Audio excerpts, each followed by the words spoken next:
Oh, it's a good day today. It's always a good day when you go over gear. So today I'll be showing you my Pentax camera lineup for 2022. I'll be going over the reasons why I love each of these bodies, and I'll also be talking about why one of them may be leaving my collection. So stay tuned until the end of the video to find out which one that camera is.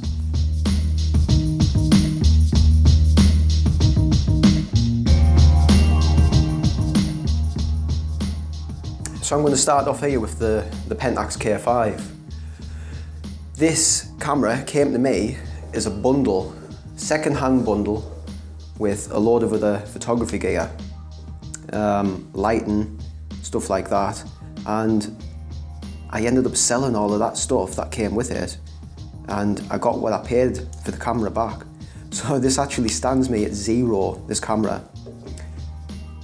As you can see, it's in like mint condition all round, like more or less in new condition. There's no scratches or nothing on it. The feel of the camera, it's a typical Pentax premium, the flagship build for back in the day. I mean, this is a 12-year-old camera coming up now, or it is a 12-year-old camera now in 2022.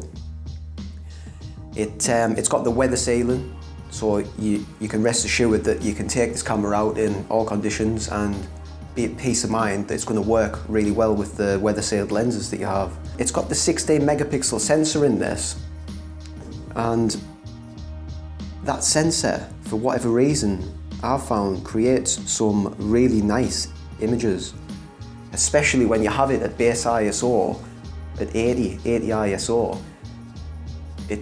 The colours that it produces are really, really nice. And I can put a couple of them images up that I've taken with this camera, the K5, and see what you think of those. As I said, the feel of it in hand, it's easy to use. All the dials and buttons, in my opinion, are where they should be.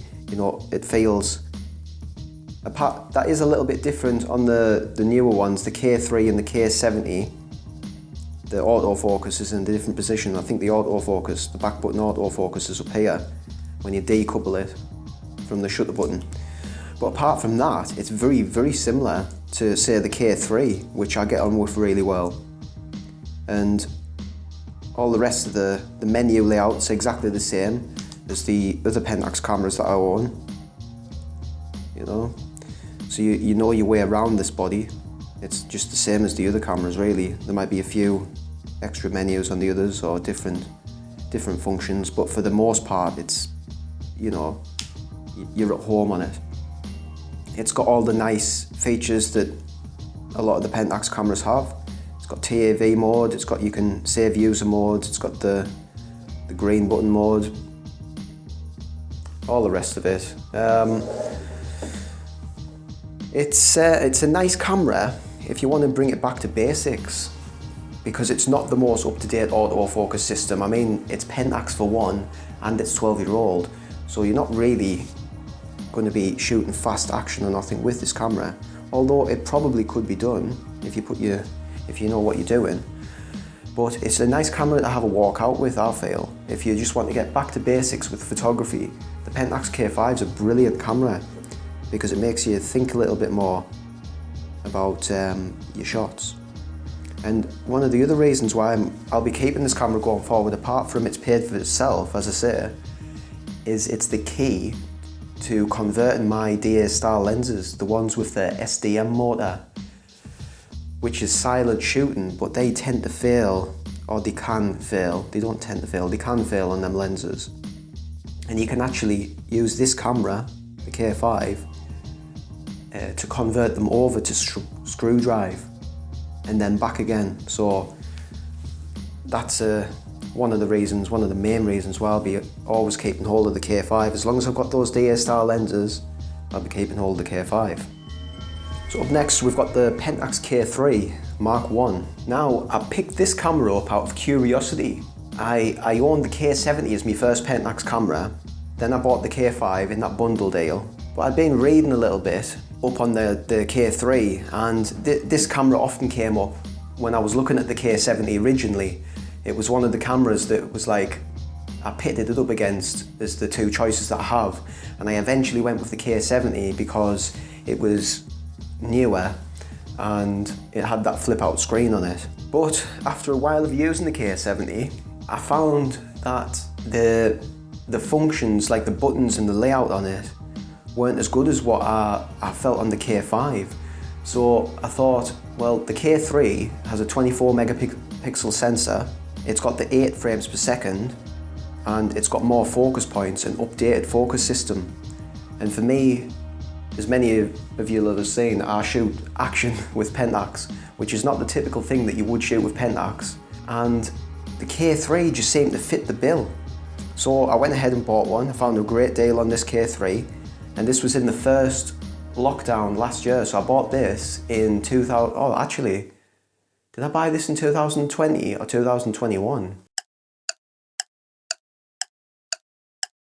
I might have bought this in 2020. So I've had this camera definitely over a year now anyway. But anyway, I bought it for the action sports that I shoot for the motocross.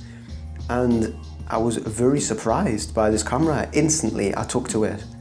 The ergonomics of the camera, as I said, like on the K5, the button placement, everything are in the correct places. It's actually even better on the K3 in my opinion, because the back button focus is up here, where on the K5, it's here. So it really works for sports, action sports, as a Pentax shooter. And all throughout last year, I used this camera the most. I'd say this was 90% the camera that I'd take out. And the biggest thing was when I bought the 55-300 PLM lens, and I paired that with the K3. It transformed it basically. It made it so that I could get the shots, action shots that I wanted, 95% keeper rate. I know it's got 8 frames per second shooting, but I don't really rely on that. And the PLM affords you to be able to do that because the focus is that fast to lock on. It breathes new life into this K3. So, you know, again, the build quality on it, the way it feels in hand, it's premium. It's a premium top-of-the-line Pentax body. Again, now this camera will be coming up nearly 10 years old. I think it's 9-year-old this year. I'd be interested to know if there's any other Pentax shooters out there that have the K3 and you've paired it with the 55-300 PLM. And what do you think? Do you shoot any like wildlife, sports, action, any of that type of stuff, any fast-paced stuff where you need the focus, autofocus? I would say that lens and this body are a value for money, a budget way for Pentax shooters to capture that type of stuff. So I'd like to know if any of you guys have found that. Do you have that lens combo with this body? Comment down below, because I'd be really interested to hear what your thoughts on it are. So that's the Pentax K3, and this will be staying with me, and I can't wait to use it some more. Third camera on the list is the Pentax K70.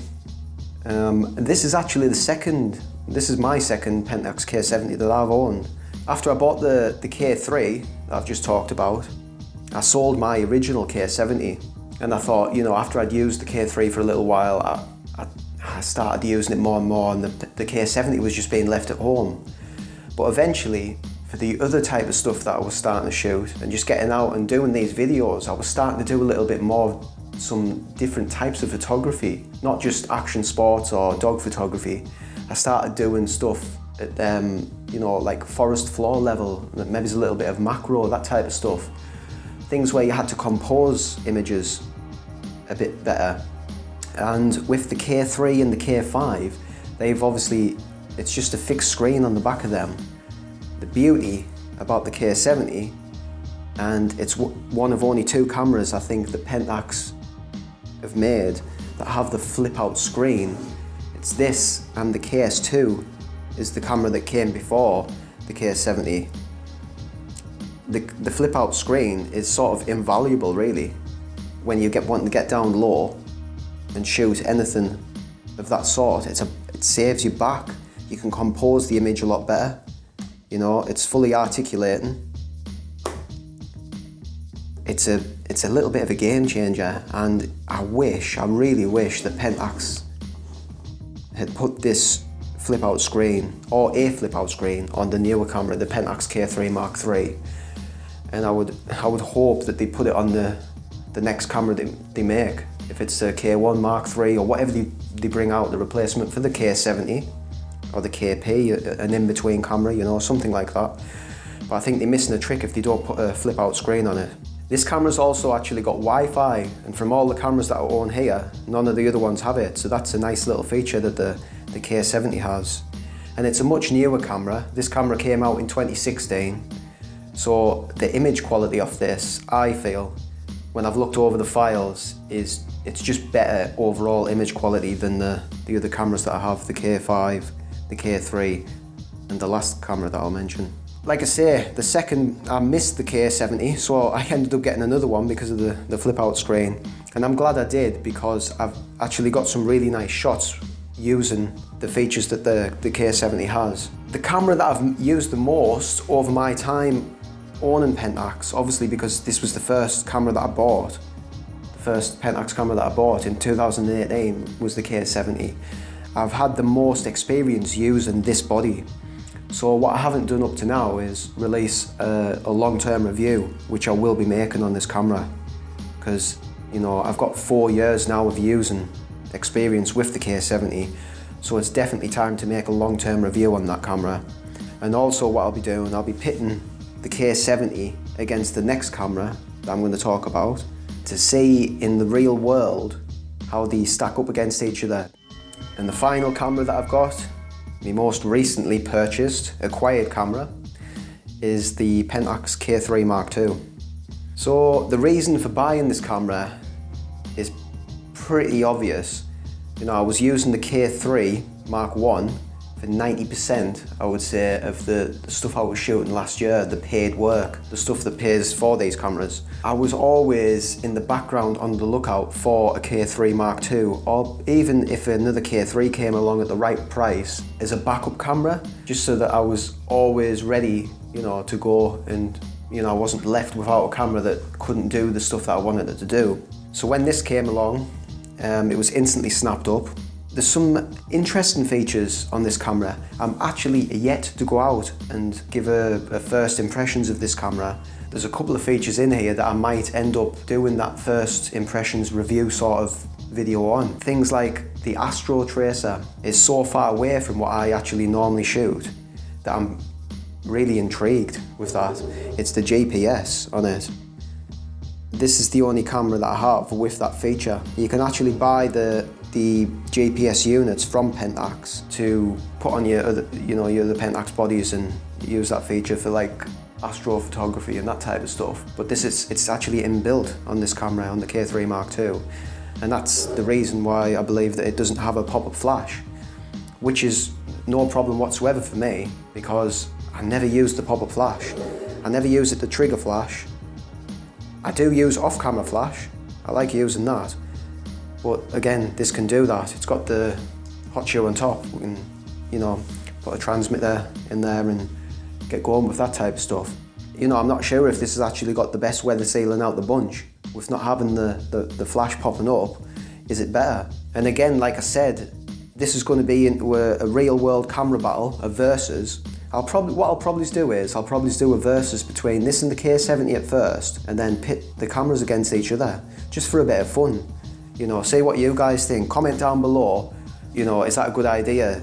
Should we get some real world footage, real world results of these cameras against each other and see which one comes out on top? I'll most likely also be doing that with the lenses that I've got, because I've got a lot of conflicting focal lengths of lenses. The ranges that they cover are very similar, and if you haven't seen the lenses that I've got going into 2022, my lens collection, you can click on that video coming up here next.